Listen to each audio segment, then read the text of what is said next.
दुनिया करते करते दुनिया के पास दुनियादारों के पास बैठते बैठते हमारे दिल की क्या कैफियत है वह सबों को इसका अंदाजा है।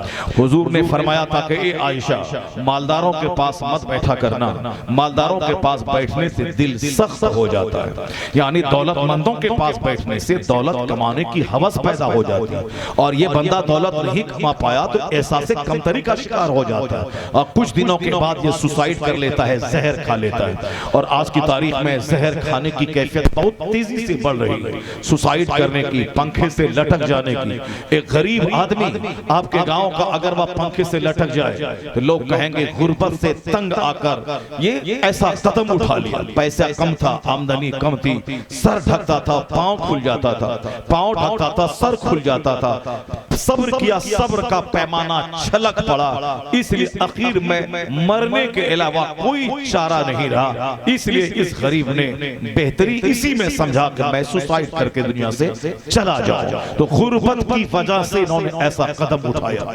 लेकिन आपको ताज्जुब होगा कि इस 2 साल लॉकडाउन के अंदर में बंबई में फिल्म इंडस्ट्रीज में काम करने वाला एक हीरो जिसे सुशांत सिंह राजपूत कहते हैं, करोड़ों में खेलने वाला, बिल्कुल खूबसूरत और टेंडर एज का हीरो, बिहार से बिलोंग करने वाला, जो नौकरी करता सारी जिंदगी डीएम बनकर उतना पैसा नहीं कमा पाता, एसपी बनकर 24 घंटे की ड्यूटी करता फिर भी नहीं कमा पाता, जितना पैसा कम वक्त में फिल्म में एक्टिंग और शूटिंग करके उसने कमा लिया। जो काम एक डीएम 30 साल की नौकरी करने के बाद उतना नहीं कमा पाता, लेकिन उसने 2-4-5 साल इंडस्ट्री में रहने के बाद उतना कमा लिया। आखिर क्या बात थी कि उन्होंने जहर खा, उन्होंने सुसाइड किया? आखिर कौन सी बात थी जो उसे फांसी पे लटकने पे मजबूर कर दिया? कौन सी बात थी जो उन्हें दुनिया छोड़ने पे मजबूर कर दिया? इसका मतलब है कि उलझनों की सूरतें अलग अलग होती हैं, उलझन की टाइप अलग अलग होती है। कोई 2 रोटी के लिए परेशान होता है, कोई अच्छा कपड़ा पहनने के लिए परेशान होता है, किसी के पास अच्छा कपड़ा अच्छी रोटी है वो अच्छे दोस्त नहीं है उसके लिए परेशान होता है, किसी के पास अच्छा दोस्त है अच्छी बीवी नहीं है उसके लिए परेशान हो जाता है, किसी के पास अच्छी बीवी है शहर में घर नहीं है तो वह शहरियों को देख देख कर खुलता चला जाता है, चाहता है कि काश कलकत्ता शहर में मेरे पास एक फ्लैट होता तो हम भी उसी तरह ऐश करते जिस तरह कलकत्ता में रहने वाला ऐश करता है।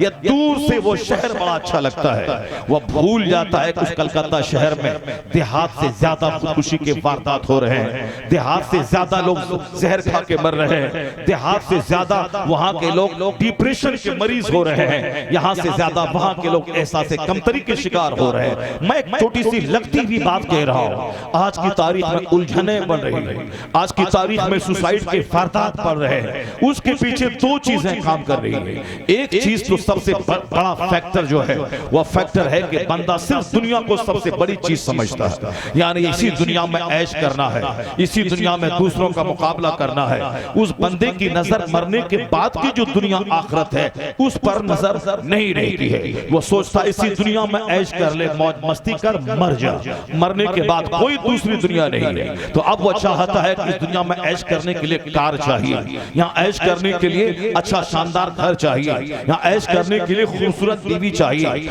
ऐश करने के लिए दोस्तों का अच्छा सर्किल चाहिए, ऐश करने के लिए शानदार फिक्स डिपॉजिट चाहिए, ऐश करने के लिए अच्छा कारोबार, अच्छी फैक्ट्री चाहिए। नहीं मिली फैक्ट्री तो डिप्रेशन का मरीज हो गया, नहीं मिली अच्छी बीवी डिप्रेशन का मरीज हो गया, नहीं मिली नौकरी गवर्नमेंट की डिप्रेशन का मरीज हो गया।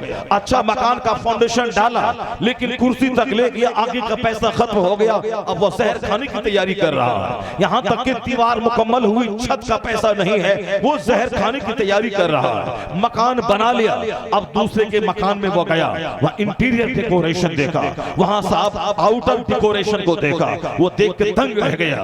मकान बनाने में लगे 50 लाख रुपए, अब उसके डेकोरेशन में लग रहे हैं 1 करोड़ रुपए।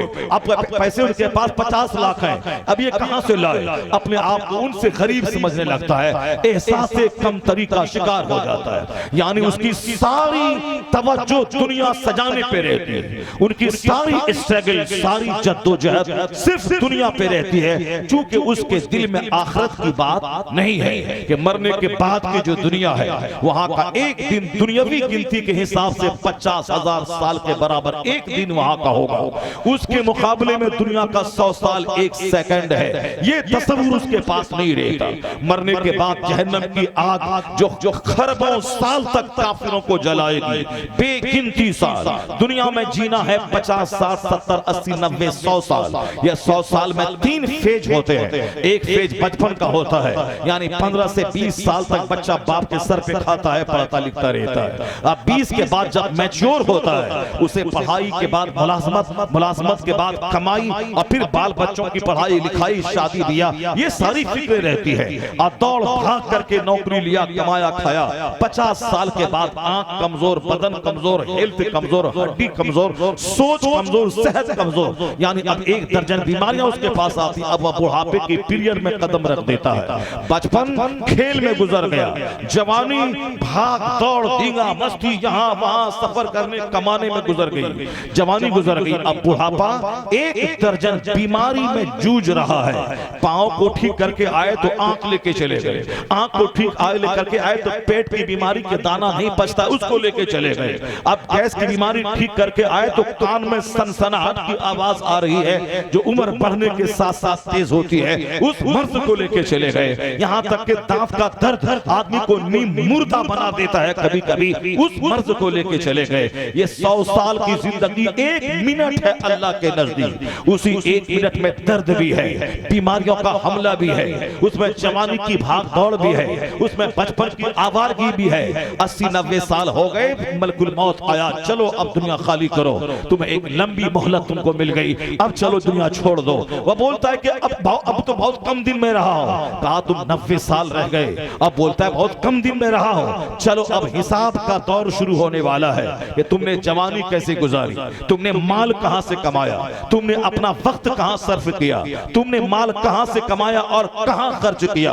हदीस में आया है कि बंदे का पांव अपनी जगह से कयामत के दिन 1 इंच हट नहीं पाएगा जब तक कि 4 चीजों का जवाब बंदा न दे दे, 4 सवाल उससे ना हो जाए। हदीस में आया है ला तज़ूलु क़दमा अब्दिन हत्ता युसअल अन अर्बईन, यानी जब तक 4 चीजों का सवाल बंदे से ना होगा, ये बंदा 1 इंच अपनी जगह से हट नहीं पाएगा।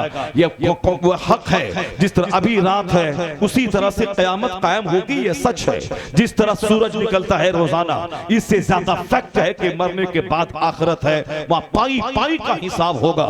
मैदान महशर में लोगों की पेशी होगी और लोगों को अपनी दुनिया के किए हुए अमाल का हिसाब देना होगा। जिस रब ने मिट्टी का पुतला से इंसान बनाया, जिस रब ने पानी की बूंद से इंसान को पैदा किया, जिस रब ने माँ के पेट से इतना बड़ा अजूबा इंसान पैदा किया, जिस रब ने बचपन जवानी बुढ़ापा देकर इस इंसान को इस दुनिया में चंद साल गुजारने का मौका दिया, वही रब इसे मौत देकर दोबारा उसे जिंदा करके उससे सवाल करेगा कि मैंने सूरज तेरे लिए बनाया, तूने क्या काम किया, मैंने रात तेरे आराम के लिए पैदा किया, तूने इसके बदले में क्या किया, मैंने तुझे जवानी दी, तूने इस जवानी के बदले में क्या किया, मैंने तुझे खूबसूरत बीवी दी, इस नेमत के बदले में तूने क्या शुक्र अदा किया, हमने तुझे आंख दी, जबान दी, हाथ पांव दी। अब बेशुमार लोगों को हाथ पांव जबान से मैंने महरूम रखा, वह गूंगा था, वह अंधा था, वह अपाहिज और लूला लंगड़ा था। ये बता दे कि मैंने तुझको जबान दी, तू बोलता था, इस नेमत का तूने क्या शुक्र अदा किया। आंख मैंने दी, जहां बेशुमार लोग आंख से महरूम अंधे थे, वो अपनी बीवी और बच्चों को देख नहीं पाते थे और तुम सारा संसार देखता था। ये बता कि इस नेमत का तूने क्या हक अदा किया। बेशुमार लोग गूंगे थे, वह चाह करके भी नहीं बोल पाता था, बोलना चाहता था, जबान नहीं खुल पाती थी, मगर तू जबान कैंची की तरह चलाता था, सारी बातें माफी ज़मीर को अदा करता था। ये बता दे कि इस जबान की नेमत का शुक्र तूने क्या अदा किया। ये हाथ, बहुत सारे लोग पोलियोग्रस्त है, बहुत सारे लोगों को फालिज का हमला हुआ, उसको कोढ़ की बीमारी हो गई, बहुत सारे लोगों को फालिज का मर्ज हो गया, मगर तेरा हाथ तंदुरुस्त था, उसमें कोई ताक नहीं था, उसमें कोई कमजोरी नहीं थी। तू हाथ हिला हिला के गाड़ी चलाता था, तू बाइक चलाता था, तू हवाई जहाज को उड़ाता था, तू ट्रेन का ड्राइवर बन के जाता था, तू रात दिन लाठी चलाता था, इसी हाथ से गन चलाता था, इसी हाथ से सामान पकड़ता था। ये बता दे कि तेरे सामने एक फालिज ज़दा था जिसके हाथ में ताकत नहीं थी, या ताकत नहीं थी, उसको लकवा का मर्ज था, मगर तुझको मैंने ताकत दी, तूने इस ताकत के बदले में क्या किया। तो बहुत सारे लोग पागल थे जो रात में सो नहीं पाते थे, क्योंकि पागल को जैसे ही नींद आई बीमारी खत्म हो जाएगी, पागलपन की बीमारी होती है उसको नींद नहीं आती है। जहां 2 घंटा वो सो जाए बगैर दवाई की बीमारी अच्छी हो जाएगी। पागल सोता नहीं है, वो पागल हमेशा बोलता रहता है, चूंकि दिमाग उसका खराब रहता है, सोता नहीं है। मगर तुमको 8 घंटे की गहरी नींद मैंने दिया और तुम पिछले दिन की सारी थकावट को तुम भूल गए। ये बता के 8 घंटे की गहरी नींद का इनाम का बदला तुमने क्या दिया? इस नेमत का शुक्र तुमने क्या अदा किया? अरबों में खेलने वाला नींद को बुलाने के लिए रोजाना टेंशन फ्री दवाई खाता था, तब उसको 5-6 घंटे की नींद आती थी। और यहां इधर तुमने रोटी खाई, उधर हाथ धोया, उधर बिस्तर पे गया, 1 सेकंड में गहरी नींद आ गई और 8 घंटे के बाद तेरी आंख खुली। ये बता दे मेरे बंदे, तूने इस गहरी नींद की नेमत का तूने क्या शुक्रिया अदा किया?